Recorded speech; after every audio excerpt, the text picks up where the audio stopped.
আসসালামু আলাইকুম। বাংলাদেশ পুলিশের নতুন একটি সার্কুলার প্রকাশিত হয়েছে। তো আজকের ভিডিওর মাধ্যমে আমরা বিস্তারিত তথ্য দেখে নেওয়ার চেষ্টা করব। গণপ্রজাতন্ত্রী বাংলাদেশ সরকার, বাংলাদেশ পুলিশ, পুলিশ সুপারের কার্যালয় লক্ষ্মীপুর। তো এখানে শুধুমাত্র লক্ষ্মীপুর জেলার প্রার্থীরা মূলত আবেদন করতে পারবেন। তো পর্যায়ক্রমে কিন্তু সকল জেলার পুলিশ সুপারের কার্যালয়ে সার্কুলার প্রকাশিত হবে। তো অবশ্যই আপনার জেলার সার্কুলার কবে প্রকাশিত হবে এটা জানার জন্য ইউটিউব চ্যানেলটি সাবস্ক্রাইব করে পাশে থাকবেন। তাহলে আপনার জেলায় পুলিশ সুপারের কার্যালয়ে সার্কুলার প্রকাশ হওয়ার সাথে সাথে কিন্তু আপনি নোটিফিকেশন পেয়ে যাবেন। তো পদের নাম হচ্ছে অফিস সহকারী কাম কম্পিউটার মুদ্রাক্ষরিক, পদের সংখ্যা 3টি, 16তম গ্রেডে বেতন দেওয়া হবে। এটার ক্ষেত্রে এইচএসসি পাস হলে আবেদন করতে পারবেন এবং কম্পিউটার টাইপিংয়ে পারদর্শী হতে হবে। এখানে শুধুমাত্র লক্ষ্মীপুর জেলার স্থায়ী বাসিন্দারা আবেদন করতে পারবেন।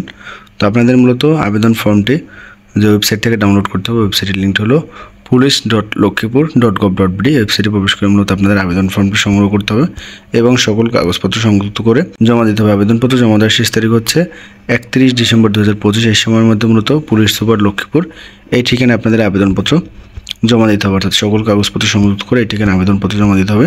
তো এখানে শুধুমাত্র লক্ষ্মীপুর জেলার প্রার্থীরা কিন্তু আবেদন করতে পারবেন। অন্যান্য জেলার যখন পুলিশ সুপারের কার্যালয়ের সার্কুলার প্রকাশিত হবে অবশ্যই ভিডিওর মাধ্যমে জানিয়ে দেওয়া হবে। তো সেই পর্যন্ত সবাই অপেক্ষা করবেন। ধন্যবাদ সকলকে।